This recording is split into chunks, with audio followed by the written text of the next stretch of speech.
بسم اللہ الرحمن الرحیم۔ السلام علیکم ورحمۃ اللہ وبرکاتہ۔ محترم ناظرین و سامعین، وضو کی حالت ہو یا نہ ہو، اپنی اولاد کی دنیاوی اخروی کامیابی، عزت، ترقی اور ہر قسم کی پریشانیوں سے نجات کے لیے چلتے پھرتے، اٹھتے بیٹھتے، کام کاج کے دوران، سفر میں، گھر میں، کسی بھی وقت یہ عظیم و بابرکت تسبیح پڑھیں۔ جو شخص اسے دل کی گہرائی سے، اخلاص اور یقین کامل کے ساتھ پڑھتا ہے، اللہ رب العزت اسے اتنی عزت و وقار عطا فرماتا ہے کہ ہر زبان پر اس کا چرچا ہوتا ہے، ہر محفل میں اس کی عظمت کا تذکرہ ہوتا ہے، لوگ اس کے کردار کی داد دیتے ہیں اور دلوں میں اس کے لیے محبت بھر جاتی ہے۔ یہ وہ تسبیح ہے، یہ وہ عمل ہے جو اللہ تبارک و تعالیٰ کو اس قدر پسند ہے کہ وہ فرماتا ہے کہ وضو ہو یا نہ ہو، اولاد کی کامیابی کے لیے تسبیح پڑھو۔ جو بندہ اسے چلتے پھرتے، اٹھتے بیٹھتے، کسی بھی حالت میں پڑھتا ہے، اللہ تبارک و تعالیٰ اسے بے شمار عزت، برکت، رزق کی کشادگی اور اولاد کی ترقی سے نوازتا ہے۔ اگر اولاد پر کوئی مصیبت، پریشانی یا رکاوٹ آئے تو یہی تسبیح اس کا سہارا بن جاتی ہے، مشکلات کو آسانیوں میں بدل دیتی ہے، راستے کھول دیتی ہے اور مقصد کو قریب کر دیتی ہے۔ محترم عزیزان گرامی، یہ تسبیح کوئی عام عمل نہیں بلکہ اللہ کے ہاں مقبول ترین عبادتوں میں سے ایک ہے۔ یہ ان والدین کے لیے خاص ہے جو سچے دل سے چاہتے ہیں کہ ان کی اولاد ہر میدان زندگی میں سرخ روح ہو، دنیا و آخرت دونوں جہانوں میں کامیاب و کامران ہو۔ وہ تسبیح کون سی ہے، وہ عمل کون سا ہے، اسے جاننے کے لیے اس پیغام کو آخر تک ضرور سنیں، کیونکہ آج ہم آپ کے لیے وہ عظیم وظیفہ لائے ہیں جو انشاءاللہ آپ کی اولاد کو ہر قسم کی مصیبتوں، پریشانیوں اور رکاوٹوں سے محفوظ رکھے گا۔ محترم ناظرین و سامعین، دنیا کی ہر حاجت، ہر دکھ، ہر بیماری، ہر تنگی اور ہر مشکل کا علاج کسی نہ کسی ذکر الہی، کسی نہ کسی تسبیح میں ضرور موجود ہے۔ آج کا یہ وظیفہ ایک ایسی پیاری، بابرکت اور مجرب تسبیح ہے جس میں انسان کی تمام خواہشات، حاجات اور دعاؤں کی تکمیل پوشیدہ ہے۔ یہ الفاظ نہ صرف زمین پر ادا کیے جاتے ہیں بلکہ آسمانوں پر فرشتے، انبیاء کرام، اولیاء اعظام اور بارگاہ الہی کے مقربین کی زبانوں پر بھی یہ کلمات جاری و ساری رہتے ہیں۔ یہی وہ تسبیح ہے جو حضور نبی اکرم صلی اللہ علیہ وسلم کی سب سے زیادہ پسندیدہ تسبیح ہے۔ جو کوئی اپنی اولاد کی کامیابی، عزت اور ترقی کے لیے اسے پڑھے گا، اللہ تبارک و تعالیٰ اس کی اولاد کو دن دگنی رات چگنی ترقی، عزت، رزق میں برکت اور ہر میدان میں سرفرازی عطا فرمائے گا۔ ناظرین گرامی، جب ہم حضور اکرم صلی اللہ علیہ وسلم کی سیرت طیبہ پر نظر ڈالتے ہیں تو دیکھتے ہیں کہ آپ صلی اللہ علیہ وسلم کی دعوت دین کی بنیاد بھی اس تسبیح پر رکھی گئی تھی۔ یہی وہ عظیم کلمہ ہے جس نے کفر، شرک کی گھٹا ٹوپ تاریکی کو چیر کر ایمان کی روشنی پھیلائی۔ یہی کلمہ تھا جس کی صدائیں مکہ کی گلیوں، کوچوں اور بازاروں میں گونجتی تھی۔ یہی کلمہ تھا جس پر صحابہ کرام رضی اللہ تعالی عنہم نے اپنی جانیں قربان کی، اپنے مال و دولت لٹائے، اپنے گھر بار چھوڑے۔ حضرت بلال حبشی رضی اللہ تعالی عنہ کو اذیتیں، گرم ریت پر لٹایا جانا، سینے پر بھاری پتھر رکھا جانا، لیکن زبان پر صرف ایک ہی نعرہ احد احد۔ حضرت خباب بن عرط رضی اللہ تعالی عنہ کے پیٹ پر دہکتے کوئلے رکھے جانے کے باوجود ایمان نہ ڈگمگایا۔ حضرت یاسر رضی اللہ تعالی عنہ اور حضرت سمیہ رضی اللہ تعالی عنہ کی شہادت جو اسلام کی پہلی شہیدہ بنی، یہ سب کچھ اس تسبیح کی وجہ سے تھا، اسی کلمہ توحید کی حفاظت کے خاطر تھا۔ ناظرین، دنیا میں جتنے بھی انقلاب آئے، جتنے بھی اصلاحی تحریکیں برپا ہوئی، سب سے زیادہ کامیاب، پائیدار اور عظیم انقلاب وہی تھا جو اللہ کے آخری نبی حضرت محمد مصطفیٰ صلی اللہ علیہ وسلم نے برپا فرمایا۔ یہ محض کوئی حکومتی یا معاشرتی تبدیلی کا انقلاب نہیں تھا بلکہ یہ دلوں کا انقلاب تھا، اخلاق کا انقلاب تھا، عقیدے کا انقلاب تھا، انسانیت کو حیوانیت سے نکال کر رب کی طرف لوٹانے کا انقلاب تھا۔ جس معاشرے میں آپ صلی اللہ علیہ وسلم نے دین اسلام کی دعوت کا آغاز فرمایا، وہ عقیدوں میں بگڑا ہوا، رسم و رواج میں الجھا ہوا، اخلاقی پستی میں گرا ہوا اور ظلم و جبر سے بھرا ہوا تھا۔ ہر طرف شرک، بت پرستی، ناحق خوریزی، زنا، سود، ظلم اور جہالت کا بازار گرم تھا۔ ایسے ماحول میں اللہ تبارک و تعالی نے اپنے محبوب صلی اللہ علیہ وسلم کو مبعوث فرمایا تاکہ لوگوں کو اندھیروں سے نکال کر نور کی طرف لے آئیں۔ نبی کریم صلی اللہ علیہ وسلم کی دعوت کا پہلا اور بنیادی پیغام توحید تھا۔ آپ صلی اللہ علیہ وسلم نے سب سے پہلے لوگوں کو جس چیز کی طرف بلایا وہ یہ تھی، لا الہ الا اللہ محمد الرسول اللہ، یعنی اللہ کے سوا کوئی معبود نہیں اور محمد صلی اللہ علیہ وسلم اللہ کے رسول ہیں۔ یہ کلمہ اس پورے باطل نظام کے خلاف ایک کھلا اعلان جنگ تھا جس پر عرب معاشرہ قائم تھا۔ وہ بتوں کو پوجتے تھے، ان کی رسومات، معاشرت، تجارت سب کچھ بت پرستی پر مبنی تھی۔ توحید کا پیغام محض ایک نظریہ نہیں تھا بلکہ پورے معاشرے کو بدلنے کی عظیم تحریک تھی۔ حضور صلی اللہ علیہ وسلم نے دین کی دعوت کے آغاز میں سب سے پہلے اپنے قریبی لوگوں کو بلایا۔ آپ صلی اللہ علیہ وسلم نے حضرت خدیجہ رضی اللہ تعالی عنہ، حضرت علی رضی اللہ تعالی عنہ، حضرت زید بن حارثہ رضی اللہ تعالی عنہ اور حضرت ابوبکر صدیق رضی اللہ تعالی عنہ کو اسلام کی طرف دعوت دی۔ یہ سب اسلام قبول کر گئے اور یوں دعوت دین کا پہلا قافلہ تیار ہوا۔ آپ صلی اللہ علیہ وسلم نے ابتدائی 3 سال تک دین کی دعوت کو خفیہ رکھا۔ یہ وہ دور تھا جب مکہ کے مشرکین کا ظلم و جبر عروج پر تھا۔ ایک نئی دعوت کو برداشت کرنا ان کے لیے ناقابل قبول تھا۔ آپ صلی اللہ علیہ وسلم نے لوگوں کو انفرادی طور پر بلایا اور دار ارقم کو مرکز بنایا۔ وہاں بیٹھ کر قرآن مجید کی تلاوت فرماتے، ایمان کی باتیں سمجھاتے اور صحابہ کرام کی تربیت فرماتے۔ جب اللہ تبارک و تعالیٰ کا حکم نازل ہوا، وَأَنذِرْ عَشِيرَتَكَ الْأَقْرَبِينَ، اپنے قریبی رشتہ داروں کو ڈراؤ، تو آپ صلی اللہ علیہ وسلم صفا کی پہاڑی پر کھڑے ہوئے اور قریش کے تمام سرداروں کو بلایا۔ آپ نے فرمایا، اگر میں کہوں کہ اس پہاڑ کے پیچھے ایک لشکر ہے جو تم پر حملہ کرنے والا ہے تو کیا تم میری بات مانو گے؟ سب نے کہا، ہم نے آپ کو کبھی جھوٹ بولتے نہیں پایا۔ آپ صلی اللہ علیہ وسلم نے فرمایا، تو میں تمہیں خبردار کرتا ہوں کہ ایک سخت دن آنے والا ہے۔ پھر اللہ تبارک و تعالیٰ کی توحید کی دعوت دی۔ قریش چونک گئے۔ سب سے پہلے ابو لہب نے مخالفت کی اور کہا، تیرے لیے ہلاکت ہو، کیا اسی لیے ہمیں جمع کیا تھا؟ اسی پر تبت یدا ابی لہب کا نزول ہوا۔ جب نبی کریم صلی اللہ علیہ وسلم نے دین کی دعوت کھلم کھلا دینا شروع کی تو مشرکین مکہ آپ کے سخت مخالف ہو گئے۔ آپ صلی اللہ علیہ وسلم اور آپ کے صحابہ پر ظلم و ستم کے پہاڑ توڑے گئے۔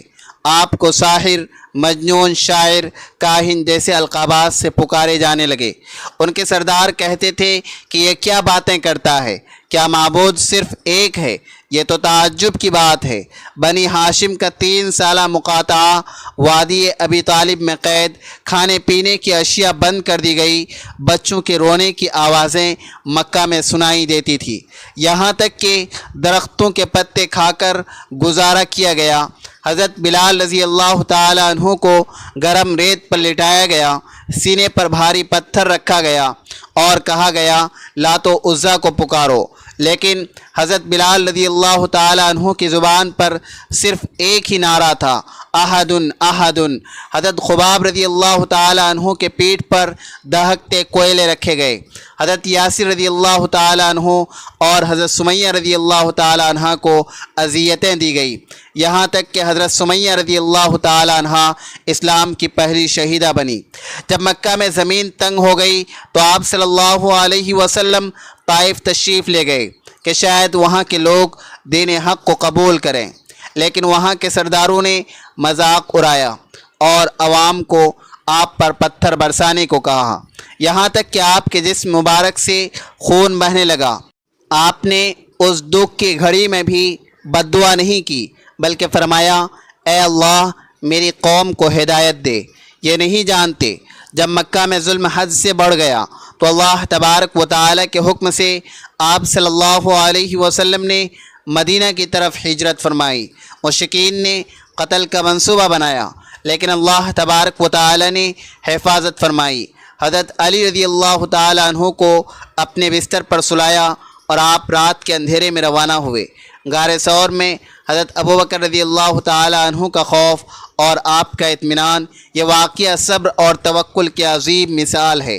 آخرکار وہ دن آیا جب نبی کریم صلی اللہ علیہ وسلم 10,000 صحابہ کے ساتھ مکہ میں فاتح بن کر داخل ہوئے۔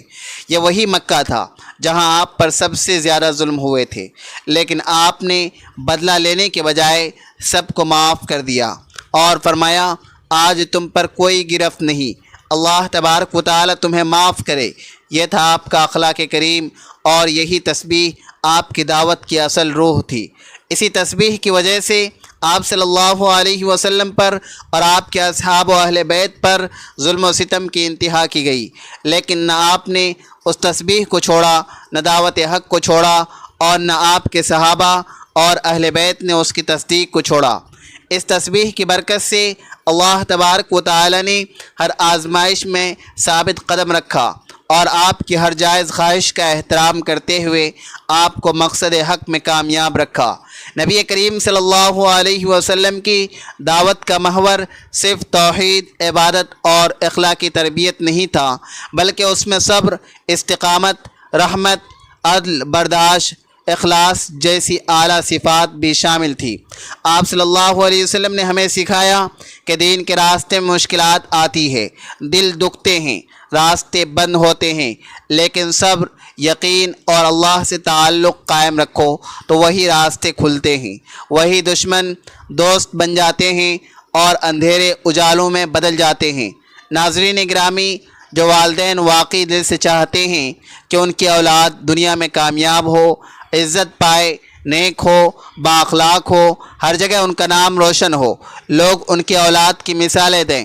جب ان کی اولاد کسی مجلس میں جائے تو سراہی جائے، جب کسی محفل میں بیٹھے تو سب کی توجہ ان کی طرف ہو، جب کوئی ان کے بچوں کا نام لے تو عزت سے لے، ہر امتحان میں سرخ رو ہو، ہر میدان میں نمایاں ہو، دنیا کے دور میں پیچھے نہ رہیں بلکہ آگے بڑھیں، رزق میں برکت ہو، تعلیم میں کامیابی ہو، کیریئر میں بلندی ہو، اور سب سے بڑھ کر وہ دین پر قائم رہیں، والدین کی آنکھوں کی ٹھنڈک بنیں، ان کی دعاؤں کا اثر ان کی زندگی میں نظر آئے، ہر پریشانی ان سے دور ہو، ہر میدان میں اللہ ان کا مددگار بنے، لوگ ان کے اخلاق سے متاثر ہوں، ان کی صحبت نیک لوگوں کے ساتھ ہو، ان کا دل قرآن سے جڑا رہے، ان کا تعلق مسجد سے قائم ہو۔ والدین جب ان کی طرف دیکھیں تو دل سے شکر ادا کریں کہ اللہ تبارک و تعالی نے ایسی اولاد دی جو دنیا اور دین دونوں میں کامیاب ہے۔ یہ ہر اس ماں باپ کا خواب ہوتا ہے جو اپنی اولاد کے لیے دن رات دعائیں کرتے ہیں، جو ان کی خوشی میں اپنی خوشی سمجھتے ہیں، جو چاہتے ہیں کہ ان کے بعد ان کی اولاد ان کا نام روشن کرے اور نیکی کا ذریعہ بنے۔ تو وہ تمام والدین جو دل سے چاہتے ہیں کہ ان کی اولاد کامیاب ہو، عزت والی ہو، ہر میدان میں سرخ رو ہو، دنیا و آخرت میں بلند مقام پائے، وہ اس تسبیح کو اپنا معمول بنا لیں۔ وہ تسبیح جس کے ذکر کرنے والے کو اللہ رب العزت ایسی عزت عطا فرماتا ہے کہ مخلوق خود بخود اس کی قدر کرنے لگتی ہے، لوگ اس کے کردار کی گواہی دیتے ہیں، دلوں میں اللہ تبارک و تعالی اس کے لیے محبت ڈال دیتا ہے اور دنیا اس کے نام سے واقف ہونے لگتی ہے۔ یہ تسبیح اللہ کے ایسے مبارک کلمات پر مشتمل ہے کہ جو شخص اسے روزانہ پڑھتا ہے اس کے راستے کی رکاوٹیں خود بخود دور ہونے لگتی ہے، مشکلات آسانیوں میں بدل جاتی ہیں اور جو مقصد دور نظر آتا ہے وہ قریب آ جاتا ہے۔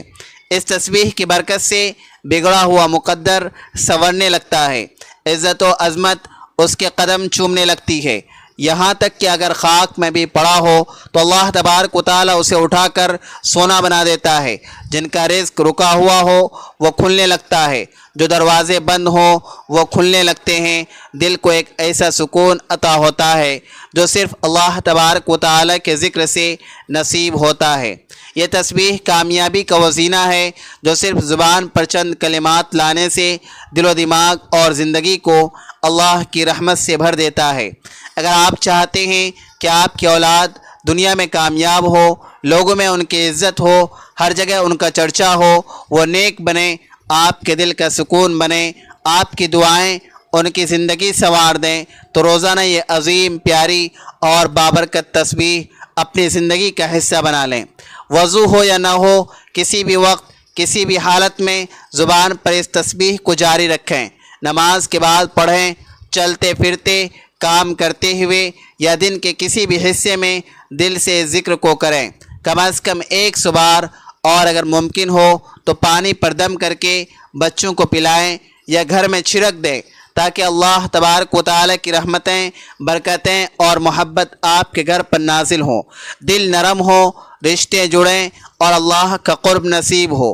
وہ عظیم تسبیح یہ ہے، یا ودودو، یا رفیعو، یا نافعو، یا نورو، یہ چاروں اسماء مبارکہ اکٹھے پڑھ کر ایک شمار کریں۔ یا ودودو اللہ کی محبت کا مرکز بناتا ہے، دلوں میں عزت اور محبت ڈالتا ہے۔ یا رفیعو مقام و مرتبہ بلند کرتا ہے، عزت و بلندی عطا کرتا ہے۔ یا نافعو ہر قسم کے نفع، رزق، صحت اور اولاد کی ترقی کے لیے بے حد مفید ہے۔ یا نورو دل کو روشن کرتا ہے، گھروں سے تاریکی دور کرتا ہے، دل و دماغ کو روحانی نور عطا کرتا ہے۔ یہ تمام اسماء حسنہ نہایت طاقتور، مجرب اور برکتوں سے بھرپور ہیں، انہیں روزانہ معمول بنا لیں۔ یقین رکھیں کہ اللہ تبارک و تعالی وہ عطا کرے گا جو آپ کے خوابوں سے بھی بڑھ کر ہوگا۔ جو بھی یہ پیغام سن رہا ہے، اس وظیفے کو صرف خود تک محدود نہ رکھیں، بلکہ صدقہ جاریہ سمجھ کر دوسروں کے ساتھ ضرور شیئر کریں، تاکہ انہیں بھی فائدہ ہو اور آپ کو بھی اس کا ثواب ملتا رہے۔ محترم ناظرین، آپ اس تسبیح کو کسی بھی وقت پڑھ سکتے ہیں، اس میں وقت کی کوئی قید نہیں، جگہ کی کوئی قید نہیں، جب جہاں جیسے وقت مل جائے اس تسبیح کو پڑھ سکتے ہیں۔ کسی نماز کے بعد پڑھنا چاہیں تو بھی پڑھ سکتے ہیں، فجر، ظہر، عصر، مغرب، عشاء، کسی بھی نماز کے بعد پڑھنا افضل عمل ہے۔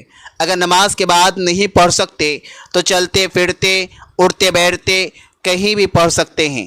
آپ کے لیے صرف ایک شرط ہے کہ اس تسبیح کو اللہ تبارک و تعالیٰ کی ذات پر مکمل یقین اور بھروسہ کرتے ہوئے پڑھیں۔ وظیفہ کا طریقہ کار: نمبر 1، سب سے پہلے درود پاک پڑھیں۔ ہر نیکی کی ابتدا درود سے ہوتی ہے۔ اللہم صلی علی محمد وعلی آل محمد کما صلیت علی ابراہیم وعلی آل ابراہیم انکا حمید مجید۔ اللہم بارک علی محمد وعلی آل محمد کما بارکت علی ابراہیم وعلی آل ابراہیم انکا حمید مجید۔ نمبر 2، پھر 99 مرتبہ لا الہ الا اللہ۔ نمبر 3، 100 مرتبہ مکمل کلمہ پڑھیں، لا الہ الا اللہ محمد رسول اللہ۔ نمبر 4، پھر 100 مرتبہ یہ چاروں اسماء اکٹھے پڑھیں، یا ودودو، یا رفیعو، یا نافعو، یا نورو، ایک بار پڑھنے سے ایک شمار ہوگا۔ نمبر 5، آخر میں 33 مرتبہ تیسرا کلمہ پڑھیں، سبحان اللہ والحمد للہ ولا الہ الا اللہ واللہ اکبر ولا حول ولا قوۃ الا باللہ العلی العظیم۔ یہ عظیم کلمات جنت کے خزانے ہیں۔ نبی کریم صلی اللہ علیہ وسلم نے فرمایا، یہ کلمات میرے لیے دنیا و ما فیہا سے بہتر ہیں۔ اس عمل کی بدولت اللہ تبارک و تعالیٰ آپ کی اولاد کو زندگی کے ہر میدان میں کامیابی عطا کرے گا۔ ہر جگہ آپ کی اولاد کو کامیابی کے چرچے ہوں گے۔ اللہ انہیں بے پناہ عزت و عطا کرے گا اور تمام مصیبتیں دور فرمائے گا انشاءاللہ۔ اللہ تبارک و تعالیٰ کے ذکر میں وہ طاقت ہے جو قسمتیں بدل دیتی ہے، دل کو سکون دیتی ہے اور اولاد کے نصیب جگا دیتی ہے۔ جو بندہ اخلاص اور یقین کے ساتھ یہ تسبیح پڑھتا ہے، اللہ اس کے لیے عزت، رزق، محبت اور کامیابی کے دروازے ایسے کھول دیتا ہے جن کا وہ تصور بھی نہیں کر سکتا۔ پھر وہ جہاں بھی جاتا ہے، لوگ اس کے اخلاق، اس کے نور اور اس کے مقام کی گواہی دیتے ہیں۔ دنیا اسے عزت دیتی ہے اور آسمانوں پر فرشتے اس کے لیے دعا کرتے ہیں۔ اولاد فرمانبردار ہوتی ہے، گھر میں رحمت نازل ہوتی ہے اور زندگی میں سکون اور برکت قائم ہو جاتی ہے۔ اس لیے اے مومن، وضو ہو یا نہ ہو، چلتے پھرتے، اٹھتے بیٹھتے اس تسبیح کو اپنا معمول بنا لو، کیونکہ اللہ کے ذکر سے ہی دلوں کو اطمینان ملتا ہے، اور اسی ذکر میں دنیا و آخرت کی حقیقی کامیابی چھپی ہوئی ہے۔ دعا ہے کہ اللہ تبارک و تعالی ہمیں ہر وقت اپنے ذکر و اذکار کرنے کی توفیق عطا فرمائے، نیکی کی بات سننے سمجھنے اور اس پر عمل کرنے کی توفیق دے۔ میرا بیان کرنا اور آپ کا سننا اپنی بارگاہ میں قبول فرمائے، آمین۔ ناظرین، گزارش ہے کہ اللہ تبارک و تعالی کے 99 ناموں میں سے کوئی ایک نام لکھ کر ضرور شیئر کریں۔ اللہ تبارک و تعالی ہم سب کا حامی و ناصر ہو، آمین۔ جزاک اللہ خیراً۔